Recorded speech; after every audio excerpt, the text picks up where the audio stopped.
Subscribe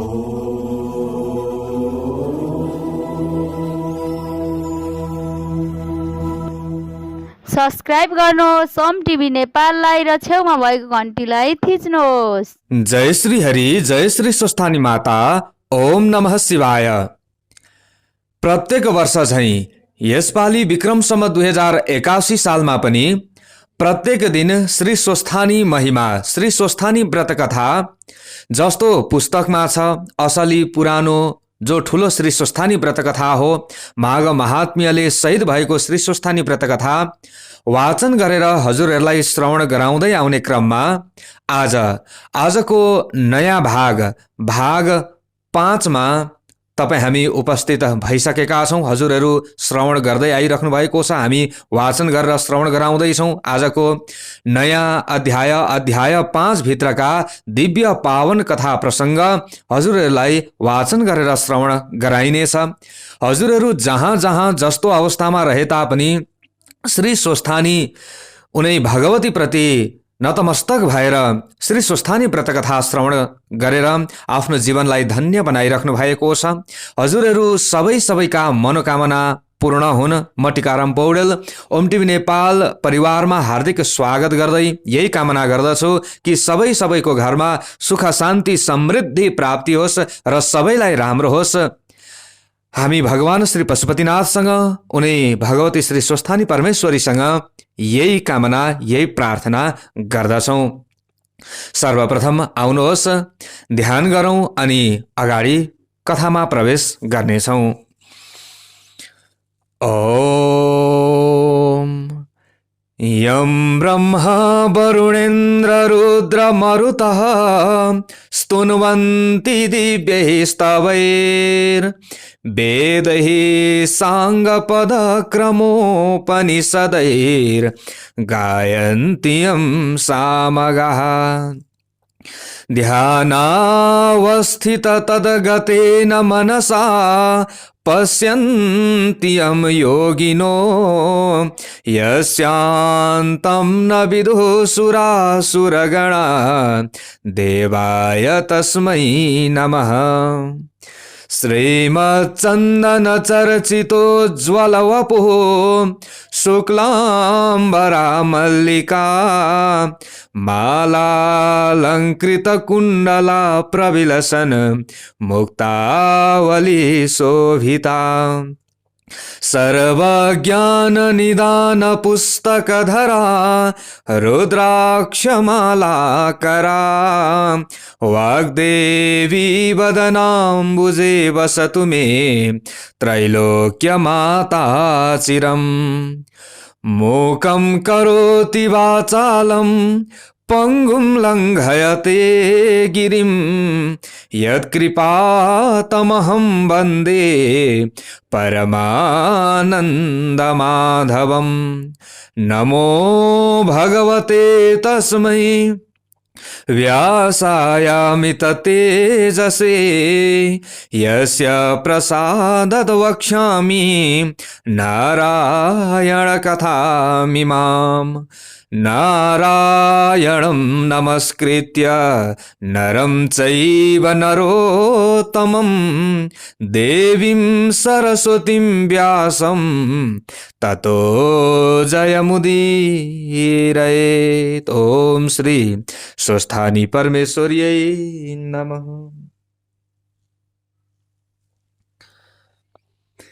Om Shri गणेशाय नमः। ओम श्री सरस्वत्यै नमः। ओम श्री गुरवे नमः। ओम श्री स्वस्थानी परमेश्वर्यै नमः। हजुरहरूले हिजो चतुर्थ अध्यायको व्रतकथा श्रवण गर्नुभयो, जसमा भगवान श्री हरि विष्णुले भगवान श्री महादेवलाई छल गरेर सतीदेवीको विवाह गराइदिनु भयो। उनै दक्ष प्रजापति। हिजो हजुरहरूले चतुर्थ अध्यायको व्रतकथा महात्म्य श्रवण गर्नुभयो। चतुर्थ अध्यायमा भगवान श्री महादेव र सतीदेवीको विवाह भइसकेको छ।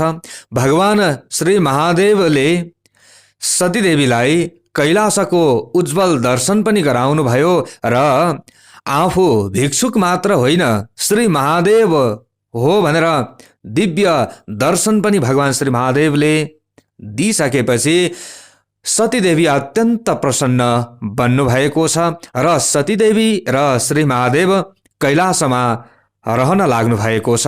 अब 5 अध्यायमा कस्तो कथा प्रसङ्ग आउँछ हजुरहरूले सुन्न थालेपछि पुरा श्रवण गर्नुहोला। बुझ्नु भएन भने दोहोऱ्याएर तेर्याएर भए पनि श्रवण गरेर आफूले कथालाई हृदयमा सजाउनुहोला। अवश्य भगवतीको कृपा मिल्नेछ। अथ पञ्चमोऽध्यायः। कुमारजी आज्ञा गर्नुहुन्छ, हे अगस्त्य मुनि, तिमीले सोधेको सबै प्रश्नको उत्तर दिइसके। अब के सुन्ने इच्छा छ भन, म सबै सुनाउन तयार छु।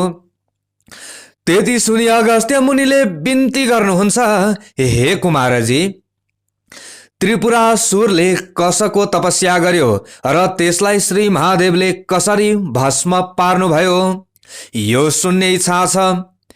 त्यो सबै आज्ञा गर्नुहोस्।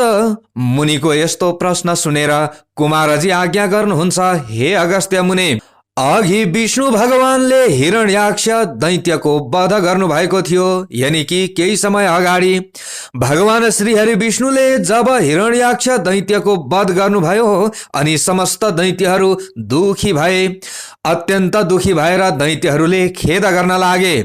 तब त्यो समयमा मय नामको दैत्यले मनमा विचार गर्न लाग्यो, जस्तो कामदेव नहुँदा रति भइन् त्यस्तै त्यो दानवराज मय पनि भयो। यानि कि जब हिरण्याक्षको वध भगवान श्रीहरि विष्णुले गर्नुभएको थियो त्यो समयमा हिरण्याक्ष नहुँदा, कामदेव नहुँदा रति जस्तो भइन् त्यस्तै यो मय नाम गरेको दैत्य पनि भयो। अनि बलवान तारकाक्ष र विद्युत प्रभ नामका आफ्ना मित्र समेत लिएर, यानि कि मित्र समेतलाई लिई मयले कठोर तपस्या गर्न लाग्यो। ती 3 जना दैत्यहरू माघ पुषको जाडोमा हिमालयमा गई तपस्या गर्दथे। वैशाख जेठको माघमा पञ्चाग्नि तापी गर्मी प्रदेशमा तपस्या गर्दथे। गर्मीको समयमा उनीहरू गर्मी प्रदेशमै रहेर तपस्या गर्दथे भने जाडो महिनामा जाडो प्रदेश यानि कि हिमालयमा गएर तपस्या गर्दथे। यस्तै प्रकारले तपस्या गर्दा गर्दा 10,000 वर्ष बिताए। तिनका देहमा केवल हाड छाला मात्र बाँकी रह्यो। यानि कि ती 3 जना दैत्यको शरीरमा मासु सुक्दै गयो र केवल हाड छाला मात्रै देखिन लाग्यो। फेरि ती ठुलो सुखबाट पनि वञ्चित भए, तैपनि तिनीहरू सूर्य जस्तै तेजिला देखिन लागे। हाड र छाला मात्रै छ तर पनि उनीहरूको अनुहार चम्किलो देखिन्छ, हेर्दा अत्यन्त उज्याला जस्ता देखिन लागे। तिनको तपस्याले ब्रह्माजी प्रसन्न हुनुभयो र ब्रह्माजीले प्रसन्न भएर ती 3 जनाको सामुन्नेमा पुग्नुभयो र 3 जनाको सामुन्नेमा पुगी नम्र स्वरले भन्न लाग्नुभयो। यानि कि ब्रह्माजीले नम्र स्वरले आज्ञा भयो, हे दैत्यहरूमा श्रेष्ठ भएका वीर हो, तिमीहरूको तपस्याले म प्रसन्न भए। जे इच्छा छ सो वरदान माग। ब्रह्माजीको त्यस्तो वचन सुनेर ती 3 जना दैत्यले साष्टाङ्ग दण्डवत गरे। कसलाई त भन्दा ब्रह्माजीलाई दण्डवत गरे र दण्डवत गरी केवल घुँडाले मात्र भूमिमा स्पर्श गरे। हात जोडेर बिन्ती गरे। बिन्ती गर्दै भन्न लागे, हे प्रभु, हजुर प्रसन्न हुनुहुन्छ भने हामीलाई अवध्यत्व भन्नुको मतलब कहिल्यै पनि नमर्ने वरदान दिनुहोस्। अनि बल पराक्रम पनि हामी 3 जनाको ठुलो होस्। फेरि विमान समान जो हामी 3 पुरो बनाउनेछौँ त्यसमा मनुष्यको गति नहोस्, यानि कि मनुष्यहरू त्यहाँ जान नसकुन्।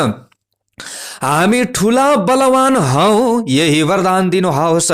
ती दैत्यहरूले त्यस्तो वर मागेको सुनि ब्रह्माजीले आज्ञा गर्नुहुन्छ, यानि कि ब्रह्माजीले भन्नुहुन्छ, हे दैत्य हो, त्यस्तो अवध्य वरदान दिन म असमर्थ छु।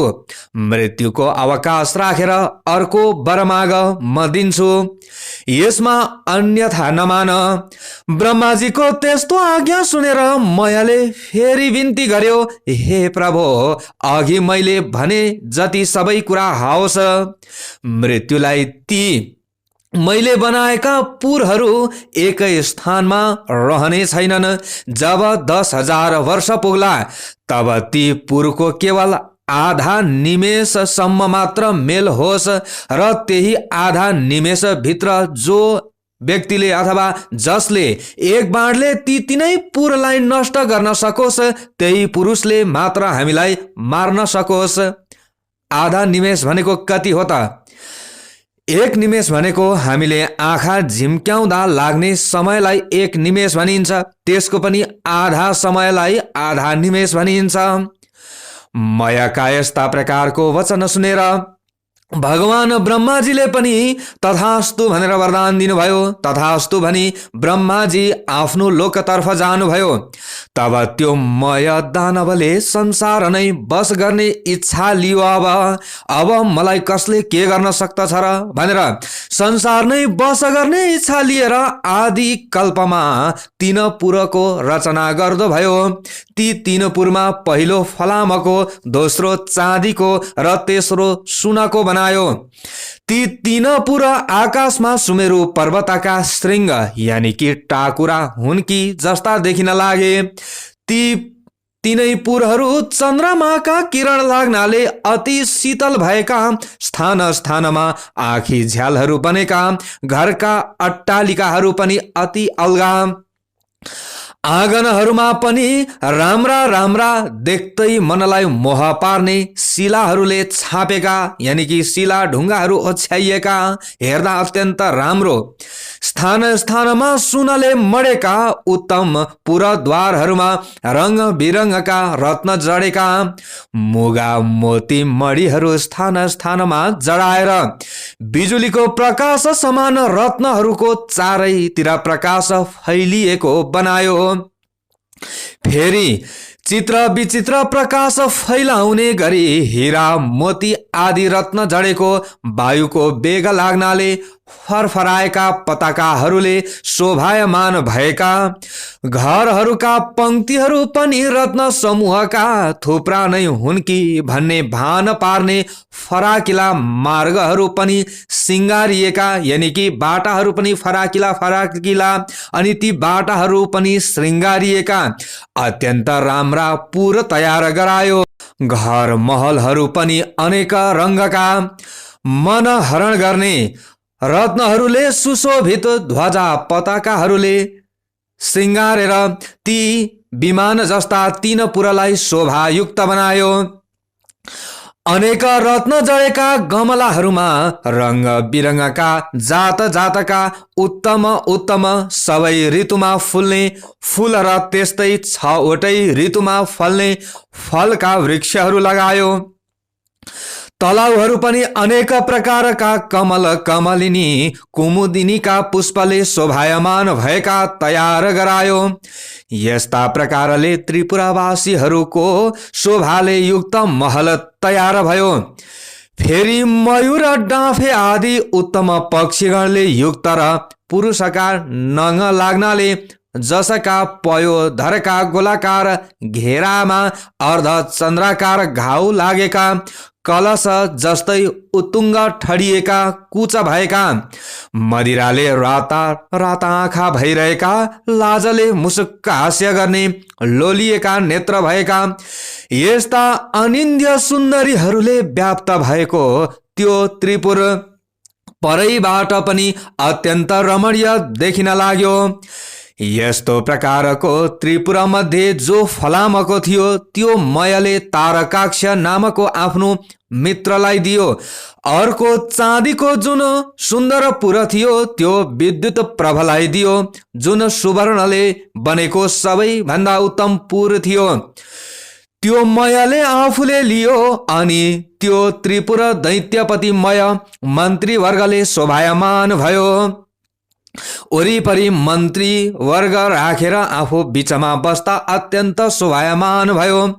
त्यो दैत्य राजा आफ्ना शत्रुहरू र तिनका सेनालाई परास्त गरेर आफ्ना हितैषी ब्राह्मण वर्ग र भृत्य वर्गले सहित भई आफ्ना आफ्ना सुन्दरी स्त्रीहरू साथमा लिइरहँदा स्वर्गको भन्दा पनि बढ्ता सुख भोग गर्न लाग्यो। यानि कि स्वर्गको भन्दा पनि ठुलो सुख भोग गर्न लाग्यो, अत्यन्त ऊ सुखी भयो।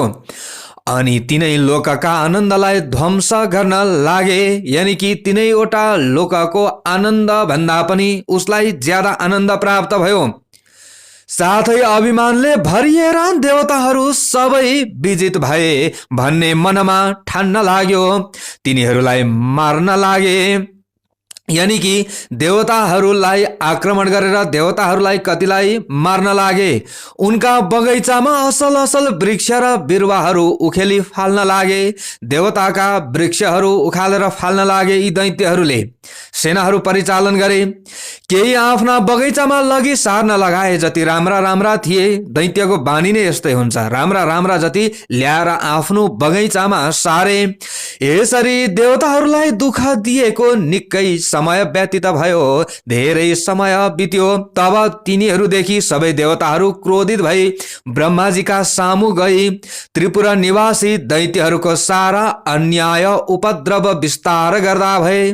ब्रह्माजीको शरणमा देवताहरू गए र सबै उनीहरूले आफूले दुःख पाएको र दैत्यहरूले दुःख दिएको कुरा सबै बताए। अनि ब्रह्माजीले समस्त देवताहरूलाई शान्त गराउनु भयो र शान्त गराई आज्ञा भयो। ब्रह्माजीले भन्नुभयो, हे देवगण हो, त्रिपुरासुर दैत्यहरू बडा बलवान छन्। तिमीहरूद्वारा तिनको नाश हुन सक्दैन। तसर्थ नारायण आदि सकल देवता अब सबै मिलेर महादेवका शरणमा जाउँ। सबै भगवान श्री हरि नारायण सहित सबै देवता र म पनि भएर त्यहाँ जाउँ भनेर ब्रह्माजीले भन्नुभयो। उनै श्री महादेवले हाम्रो उद्धार गरिदिनुहुनेछ।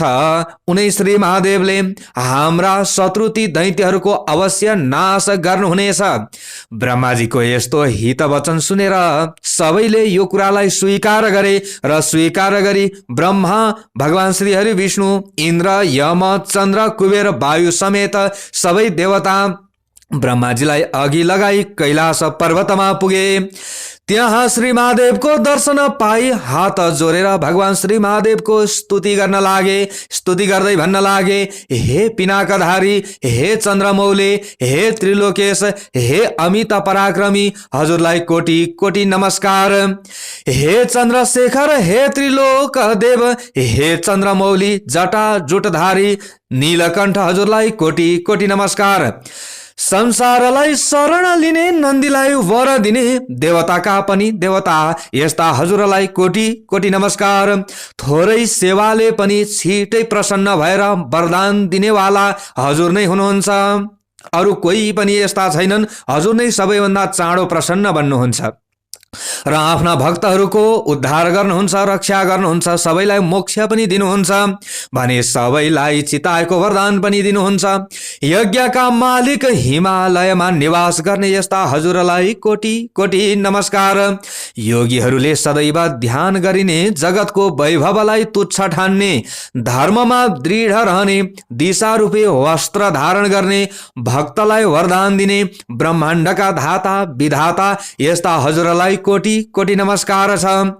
सूर्य, चन्द्र, इन्द्र, वायु आदि देवताको सृष्टि र पालन गर्ने यस्ता हजुरलाई कोटि कोटि नमस्कार छ। सूक्ष्म भन्दा पनि अति सूक्ष्म काल स्वरूप, नित्य स्वरूप धारण गर्ने यस्ता हजुरलाई कोटि कोटि नमस्कार छ। पर भन्दा पनि पर पर ब्रह्म स्वरूप शङ्करलाई कोटि कोटि नमस्कार छ।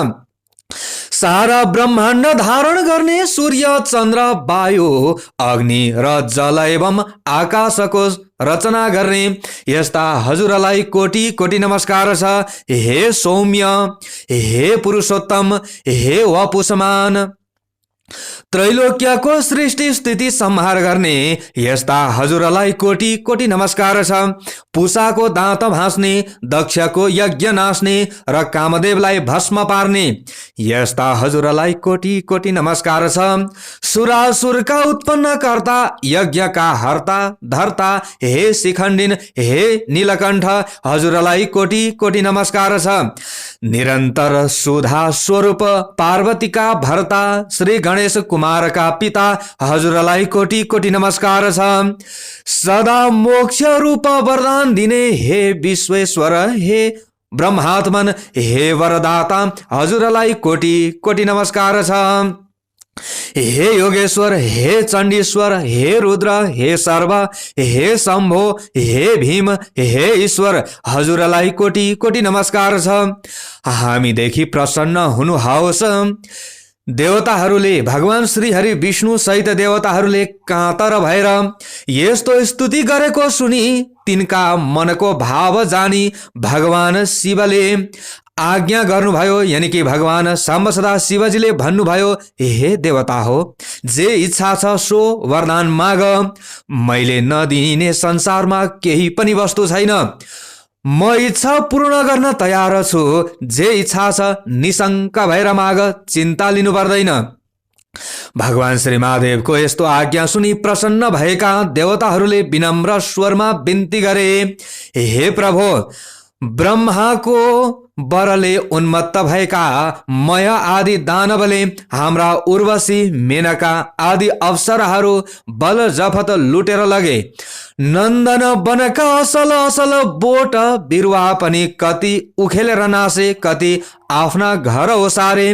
देवताको नाश गर भन्दै हामीलाई अनेक तरहको कष्ट दिइरहेका छन्। अमरावतीबाट पनि हामी निकालियौं, यानी कि तिनै दैत्यहरूले हामीलाई निकाले। हे भगवान, ती दैत्यको संहार गर्न ब्रह्मा विष्णु पनि समर्थ छैनन्। भगवान श्री हरि विष्णुले पनि सक्नुहुन्न। हे ईश्वर, अब जसरी हामी देवताहरूको भलो हुन्छ, हे प्रभु, सोही वरदान बक्सियोस्। यति सुनि भगवान शिवजीले फेरि भन्नुभयो, हे देवता हो, तिमीहरूले अब मेरो रुद्र तेजको एक अंश धारण गर। म मेरो रुद्र तेजको एक अंश तिमीहरूलाई दिन्छु। यो अंशलाई धारण गर र धारण गरेर रुद्र तेजोमय रूपले ती दानवहरूको संहार गर। भगवान शिवजीको त्यस्तो वचन सुनि देवताहरूले फेरि बिन्ती गर्दै भने, हे भगवान, हामी हजुरका तेजको 1000 अंशको एक अंश पनि धारण गर्न समर्थ छैनौं भने रुद्र तेज धारण गर्ने कुरा त परै जाओस्। यो तेज धारण गर्न त भगवान श्री हरि विष्णु पनि सक्नुहुन्न। हामीले यो तेज धारण गर्ने त कुरै छैन, यो सक्दैनौं, हेर्ने शक्तिसम्म पनि हामीमा छैन। हे प्रभु, हामी उप प्रसन्न भएर त्यो अझै त्रिपुरासुरलाई स्वयं संहार गरिबक्सनुहोस्। ब्रह्माजीको वरदान अनुसार दिव्य 10,000 वर्ष बितेपछि आधा निमेषति, यानी कि आधा निमेषसम्म त्रिपुरको मिलन हुनेछ। भन्नुको मतलब तीनवटा त्रिपुरको मिलन हुन्छ आधा निमेषसम्म। त्यही आधा निमेष भित्रमै त्यो त्रिपुरालाई जसले एकै बाणले भस्म पार्ला उसैद्वारा ती दैत्यहरूको संहार होला, अन्यथा तिनको मृत्यु हुने छैन। हे शशिशेखर, हामीदेखि प्रसन्न भई त्यो पापिष्ट त्रिपुरासुरको नाश गरिदी बक्सियोस्। देवताहरूको त्यस्तो प्रार्थना सुनि भगवान शिवजीले फेरि आज्ञा गर्नुहुन्छ, यानी कि भगवान शिवजीले भन्नुहुन्छ, हे देवता हो, त्यस्तो अभेद्य त्रिपुर छ भने तिमीहरूले चिन्ता नगर। तिमीहरूको हितका निम्ति म एउटै बाणले ती तीनै पुरलाई भस्म पारिदिनेछु। त्यस्ता अजेय दानवहरूका साथ युद्ध गर्दा मेरो शक्ति थाम्न सक्ने हिमालय समान मेरो निम्ति एउटा रथ तयार पार, अनि म युद्धमा जानेछु। भगवान श्री महादेवको यस्तो आज्ञा सुनि प्रसन्न भएका देवताहरूले प्रणाम गरेर हवस् भनी तत्काल विश्वकर्मालाई डाके। रथ बनाउनका लागि विश्वकर्मालाई डाकी श्री महादेवको निमित्त समस्त देवता रूपी अवयव भएको सुवर्णमय रथ तयार पारे। त्यस रथका दुवै पाङ्ग्रा सूर्य चन्द्र भए। दक्षिण पाङ्ग्रामा 12 सूर्य भूषण गराइयो। बायाँ चक्रमा 27 नक्षत्र र 16 कलाभूषण बनाइयो। 6 ऋतु रथका दायाँ बायाँ राखिए। आकाशको गजुर र पाङ्ग्रा अड्याउने दण्ड मन्दराचलको बनाए। अयन र संवत्सर रथका बेग भए। 4 समुद्र रथका कुण्डलिका भए। गङ्गादि समस्त तीर्थ राम्रा राम्रा वस्त्र आभूषण पहिरी स्त्री रूप धारण गरेर हातमा चमर लि रथमा उभिए। सारथी स्वयं ब्रह्माजी बन्नुभयो। ब्रह्म स्वरूप ओमकारको कोर्रा बनाए र विन्ध्याचलको छत्र निरूपण गरे। मन्दराचलको पार्श्व दण्ड बनाए। सरस्वती घण्ट भैन श्री भगवान उनै श्री हरि नारायण अग्निबाणको टुप्पो हुनुभयो। 4 वेद नै 4 घोडा भए। ताराहरू घोडाका गहना भए। हे अगस्त्य मुनि, यसरी समस्त वस्तु त्यस रथका अवयव भए।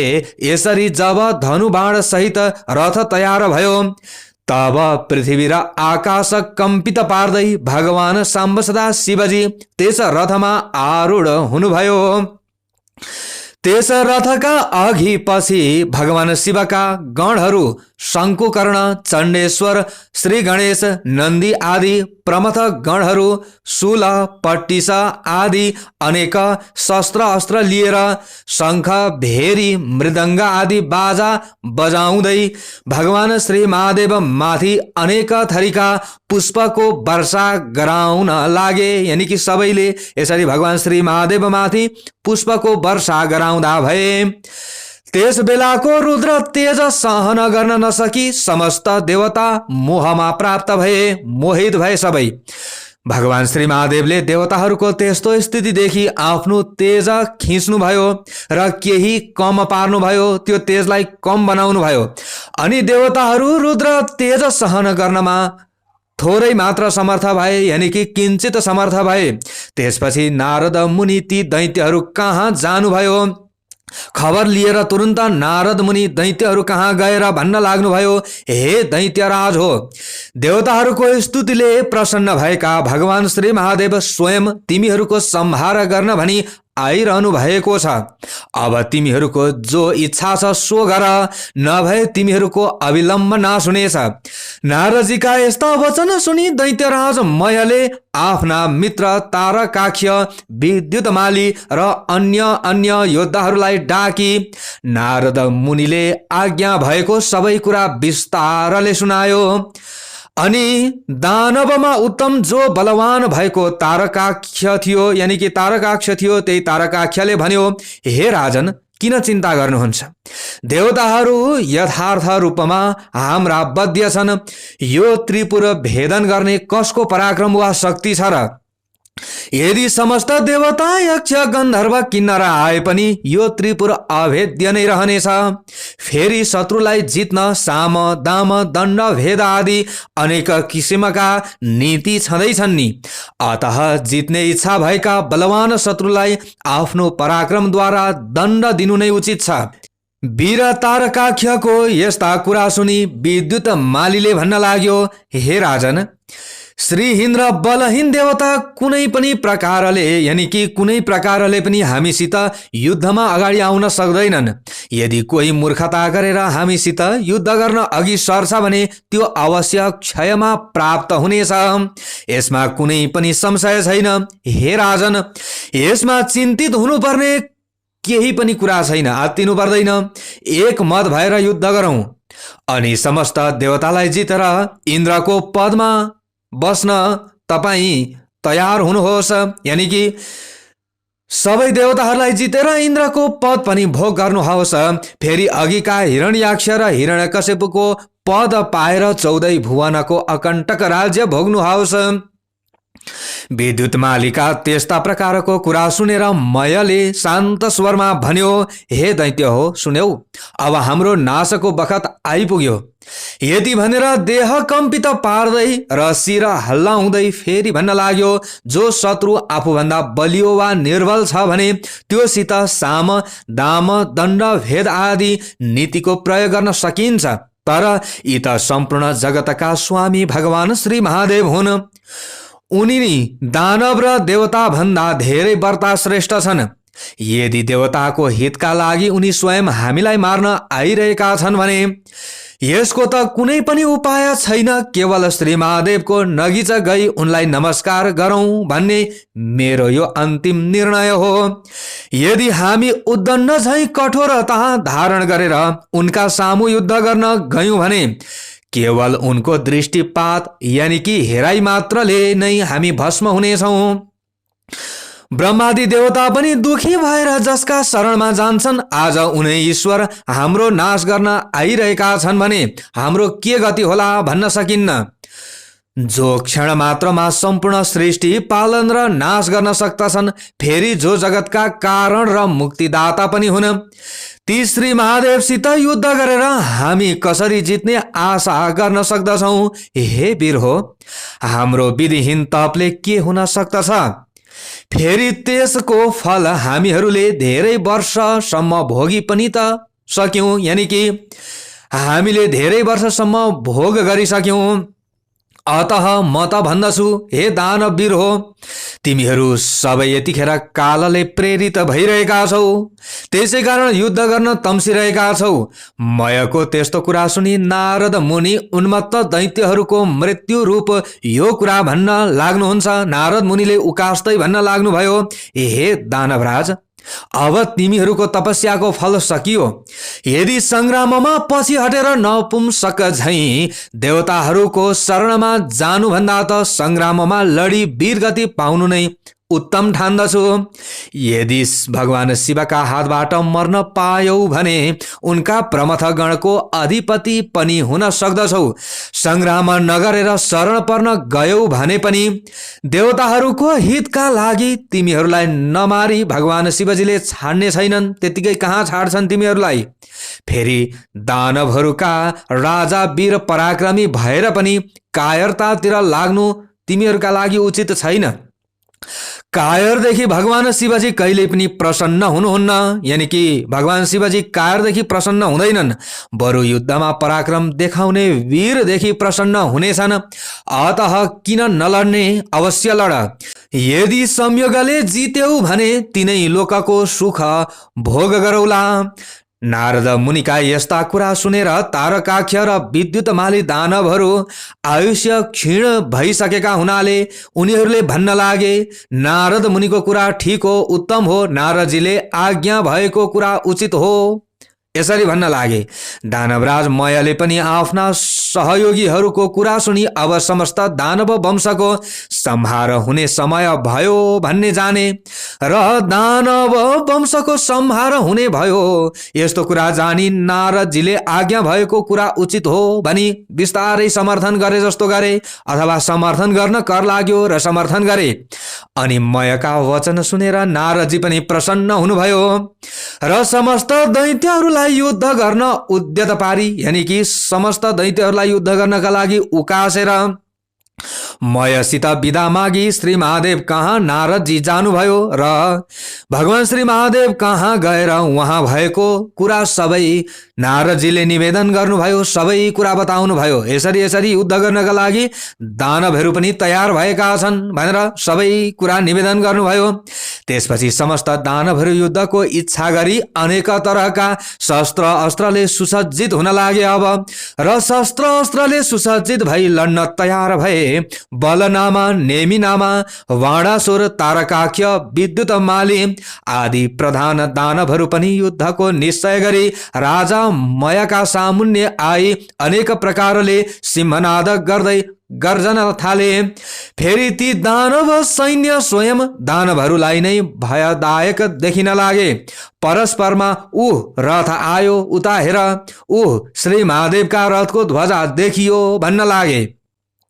भय र शोक त्यागेर यानि कि भय र शोक त्यागी नाना तरहका शस्त्र अस्त्र लिई युद्धको इच्छाले जसरी पशु पुत्तली आगोको नगिच जान्छ र जलेर ऊ नष्ट हुन्छ, त्यसरी नै त्यो पशु गए झैं यानि कि त्यो पुत्तली आगोमा गए झैं कालले प्रेरित दैत्यगणले भगवान शिवको रथ कहिले आइपुग्छ छेउमा नजिकमा र युद्ध गर्न पाइन्छ भनेर आउँदै गरेको त्यो रथलाई हेरिरहे। यानि कि दानवहरूले भगवान शिवजीको रथ कहिले आइपुग्छ भनेर हेरिरहेका थिए। त त्यसै बखतमा पश्चिमको सागरको शिरोभागमा रहेको अनेक सौन्दर्यले शोभा बढाइरहेका ध्वजा पताका आदिले सुसज्जित एवं सुशोभित सुमेरु पर्वत समान शिवरथ देखियो। अघि त ध्वजा मात्रै देखिएको थियो, अब त रथै ती दानवहरूले देखे, रथ देखियो। नन्दीश्वर आदि श्री महादेवका प्रधान गणहरू उच्च स्वरले सिंहनाद गर्न लागे। तिनको सिंहनाद सुनेर दानव गणहरू पनि नगर छाडी बाहिर निस्के युद्ध गर्नका लागि। यता चण्डेश्वर पनि उज्जवल कुठार हातमा लिएर डर लाग्दो मुख पारी शिवगणका सामुन्नेमा आए। दुवैतिर अब भेट भयो। फेरि दिव्यमान त्रिशूल हातमा लिई भगवान शिवकै समान पराक्रम गर्ने इच्छा भएका गणका अधिपति पार्श्व भागमा आए। अर्को गणका स्वामी शङ्कुकर्ण मुसला हातमा लिएर अर्को पार्श्वमा डटे। नन्दी भृङ्गी ऋटी तुण्डी र वीरभद्र आदि प्रधान वीरहरू पनि वज्र त्रिशूल गदा परिगा आदि लिएर युद्धमा अग्रसर भए। यता दानव गण पनि भगवान शिवजीको रथ आएको देखेर युद्धका निमित्त अनेक शस्त्र अस्त्र लिएर शिवगणमाथि जाइ लागे। अनि दुवै तर्फबाट युद्ध सुरु भयो। भगवान शिवजी पनि त्रिपुरालाई भस्म हुन लागे झैं देखेर प्रसन्न मुद्राले संग्राममा तत्पर हुनुभयो। नन्दी चाहिँ महाबली दानवसित जुझे यानि कि जुधे। भृङ्गीले 10 बाणद्वारा विद्युत प्रभलाई भेदन गरे, तर राता राता नेत्र पारेर अनेक शिलाले ठोक्दा पनि उसलाई केही हानि गर्न सकेनन्। तब श्रृङ्गी र ऋटीले त्यस दैत्यका पृष्ठदेशमा प्रहार गरे यानि कि पछाडिपट्टि प्रहार गरे। अनि उसले पनि सर्प झैं निश्वास फेर्दै ठुलो सुलाले यानि कि अत्यन्त ठुलो सुल लिएर त्यो सुलाले भृङ्गी र ऋटीलाई मर्ममा प्रहार गर्यो। त्यसको पीडा खप्न नसकी भृङ्गी र ऋटी संग्रामबाट भागे। त्यस दानव राजाले जब तिनीहरूलाई त्यसरी भगाए थियो तब गणनायक श्री गणेशलाई पनि 1000 सरको प्रहारले घायल तुल्यायो। फेरि 63 र 10 बाण थपेर श्री गणेशको सर्वाङ्गमा घाउ गरायो। बैरीको त्यस्तो अदम्य साहस देखेर भगवान श्री गणेशजी पनि रिसाई सुण लामो पारेर त्यस दानवको घाँटीमा बेरी बेसरी निमठी मता हातीले तलाउमा फुलेको कमलको पुष्पलाई सहजै उखेलेर फाले झैं गरी विद्युत प्रभा दानवको शिर उखेलेर फालिदिए।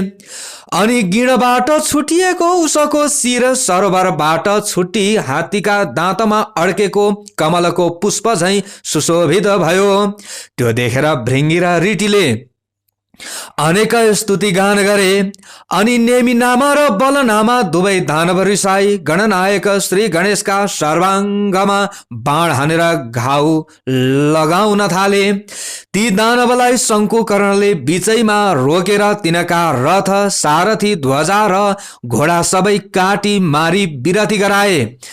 ती दुवै दानव पनि तत्काल अर्को रथमा चढेर आई चण्डेश्वर र गणनायकका सबै अङ्गमा अनेक बाण प्रहार गरी घाउ पारिदिए।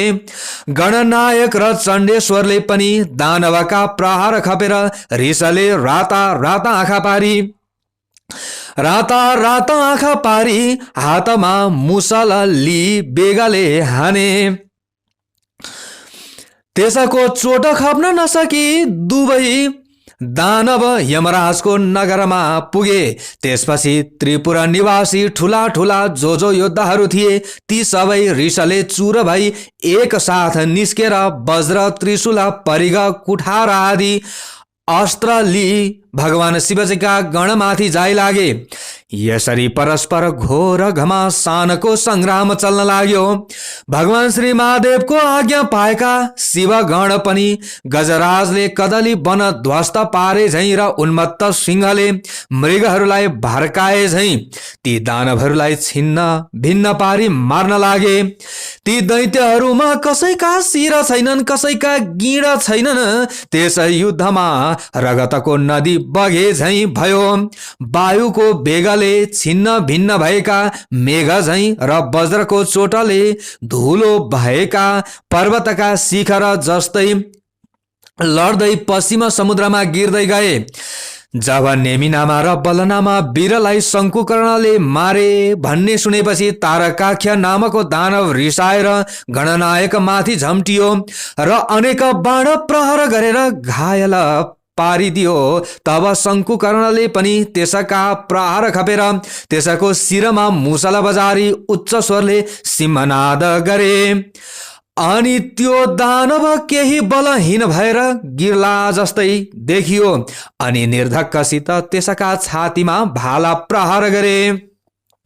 त्यस चोटले दानव भूमिमा लड्यो, तर तुरुन्त उठेर चक्रली गणनायक माथि प्रहार गर्यो।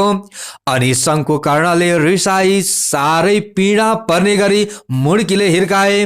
त्यो चोटले दानव फन्न घुमेर ढली मूर्छा पर्यो र दिव्य आयुधहरू त्याग्दो भयो। अनि त्यो चोट खप्न नसकेर मृत्युमा प्राप्त भयो। त्यसरी उसलाई गिरेको देखेर उठाई राजा मयको भवनमा लगेर सारा स्थिति सुनाउँदै अनेक किसिमले विलाप गर्न लागे। त्यसरी रोई विलाप गर्न लागेका दानवहरूलाई मयले राम्ररी बुझाई भने, हे दानव हो, मेरो घरमा अमृतको कुण्ड छ, त्यसैमा चोभी मरेका जति सबै दानवलाई बचाओ। त्यति सुनेपछि जो आज्ञा भनी प्रसन्न मनले मरेको तारकासुरलाई अमृतमा चोबेर बचाए। यानि कि अमृतमा चोबे अनि बचाए। अमृतको कुण्ड रहेछ, त्यसैमा चोबे।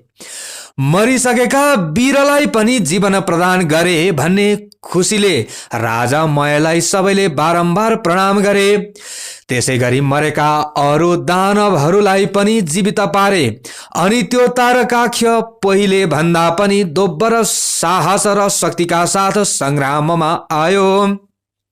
ब्रह्माजीले त्यसलाई देख्न साथ आफ्नो दाहिने हातको औँलाले संकेत गरेर भगवान श्री महादेवलाई विनयपूर्वक भन्नुभयो, हे ईश्वर, त्यो दानव अघि नै मरिसकेको थियो, तर अहिले फेरि बाँचेर लडाईँमा आयो। मयका घरमा अमृतको कुण्ड छ, त्यसले मरेका समस्त दानवलाई बचाउनेछ। अतः हे भगवान, हे शिव, त्यसका घरमा अमृत रहेसम्म मरेका दानवलाई बारम्बार बचाइरहनेछ। यसकारण एक बाण प्रहार गरेर त्यो अमृत शोषी लिनु पर्दछ, त्यो अमृतलाई सुकाउनु पर्दछ। ब्रह्माजीको वचन मानेर भगवान शिवले एक बाण प्रहार गर्नुभयो। एउटा बाण प्रहार गरेर सारा अमृत शोषी लिनुभयो। त्यो अमृत सुकाउनु भयो, आफूले त्यो बाणले सोच्नु भयो। ब्रह्माजीले फेरि विनयपूर्वक बिन्ती गर्दै भन्नुभयो, हे प्रभु, अब त्यो बाण प्रहार गर्नु हवस्, बेला भयो। अब मैले त्रिपुरसितको युद्ध अघाउजी देखिसकेँ। लड्दा लड्दा लड्दा आज 1000 वर्ष बितिसक्यो, त्यसको नाश हुन सकेन। 1000 वर्ष बितिसक्यो, तर त्यसको नाश हुन सकेन। अब त्यो बाण शीघ्र छाड्नु हवस् अनि वैरीको नाश होला। ठिकै उसै बेला ती 3 पुरहरू आधा निमेषसम्म जोरी फेरि छुटिनेछन्। ती पुरहरू एकपल्ट जोरिएर छुटिएपछि जति बाण प्रहार गरे पनि सफलता प्राप्त हुन सक्दैन। हे प्रभु, मेरो प्रार्थना स्वीकार गरिबक्सियोस्। यदि मेरो प्रार्थना स्वीकार गरिबक्सिन्छ भने तत्काल बाण प्रहार गरेर यस त्रिपुरलाई नाश गर्नु हवस्। ब्रह्माजीको त्यस्तो विनययुक्त वचन सुनि भगवान शिवजीले पनि भन्नुभयो, ठिक हो, असल हो, तपाईँले भनेको कुरा सही हो। यति भनेर त्यो अग्नि सोम युक्त उग्र बाण धनुषमा चढाउनु भयो र धनुषमा चढाई धनुलाई तलमाथि झुकाउनु भयो र तलमाथि झुकाई दिव्य 10,000 वर्ष पुग्न साथ आधा निमेष आँखा झिम्म गरेर उघारे जति समयको लागि त्रिपुर जोरियो।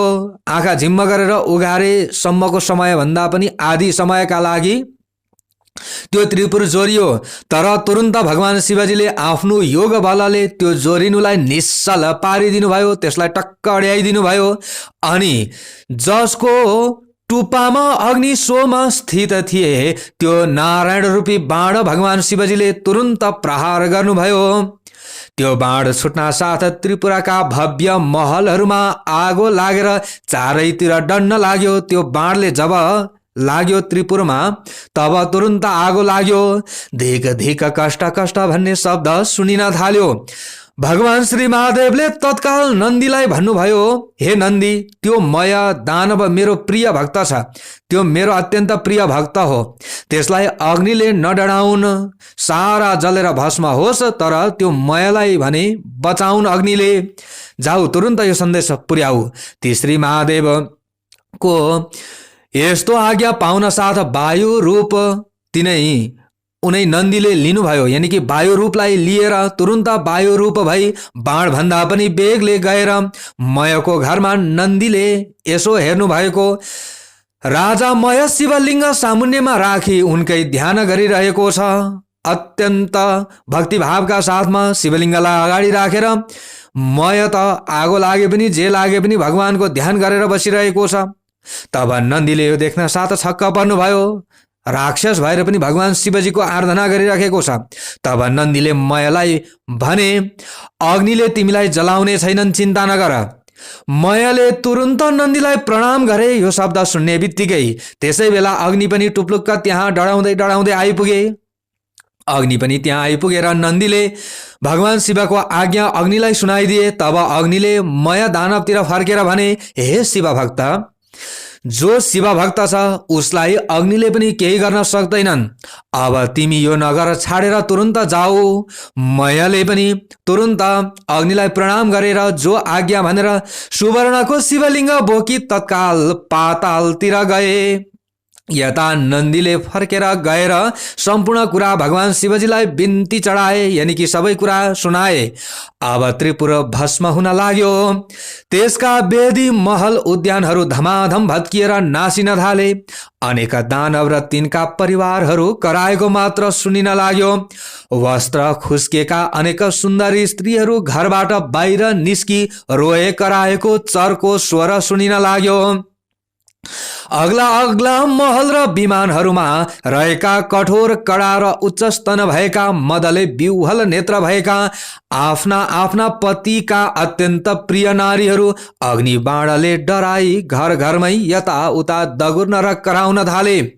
जस्तै पर्वतमा भूमिकम्प हुँदा, यानि कि भूकम्प आउँदा त्यहाँका किन्नरहरू भयले व्याकुल हुन्छन्, त्यस्तै आफ्ना पतिलाई भयले आकुल भई अङ्कमाल गर्न थाले। सुन्दरी सुन्दरी स्त्रीहरूले आफ्ना पतिलाई समाउन लागे।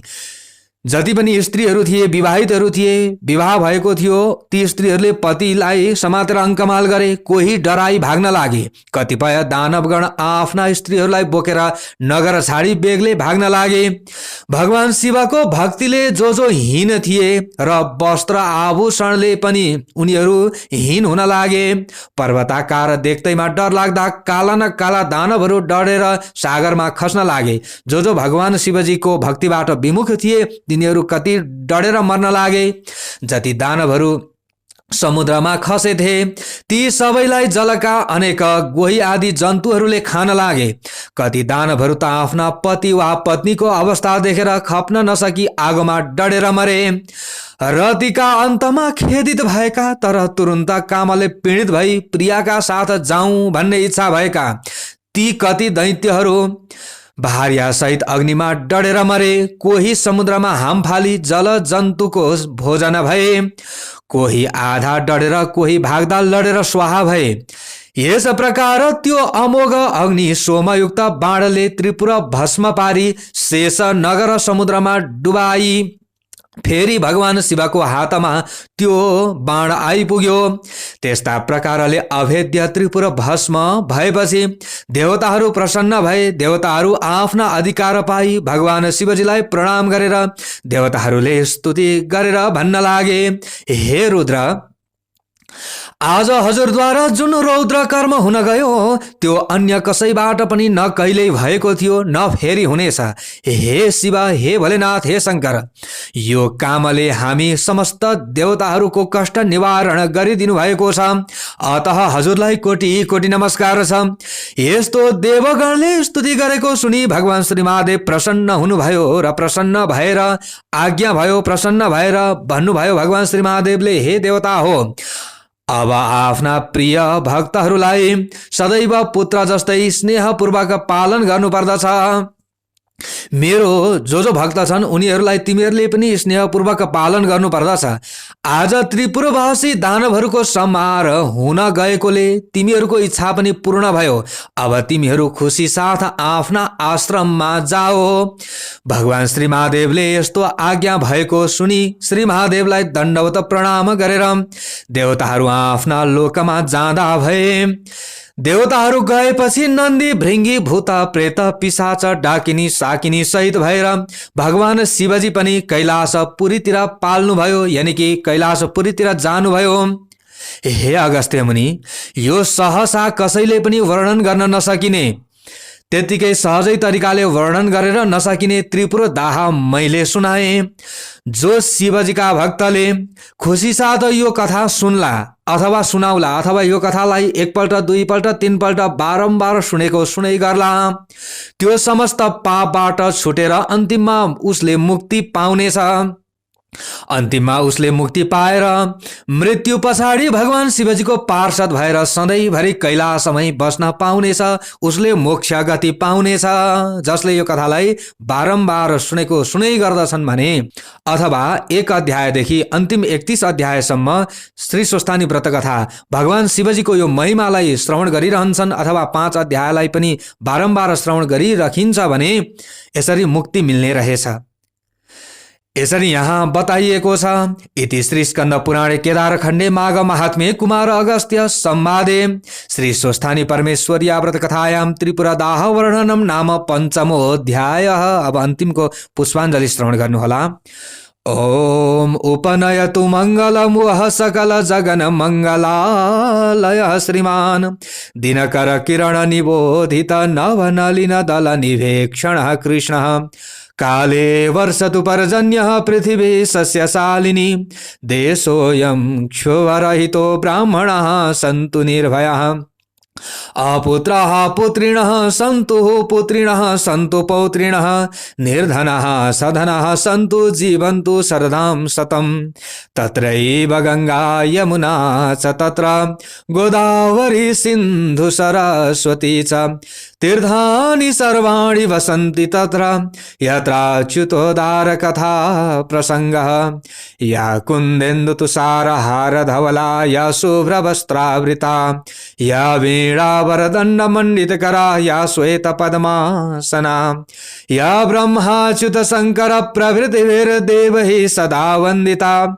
सा मां पातु सरस्वती भगवती निःशेषजाड्यापहा कायेन वाचा मनसेन्द्रियैर्वा बुद्ध्यात्मना वा प्रकृते स्वभावात् करोमि यद्यत् सकलं परस्मै नारायणायेति समर्पयेत्। ओम श्री स्वस्थानी परमेश्वर्यै नमः।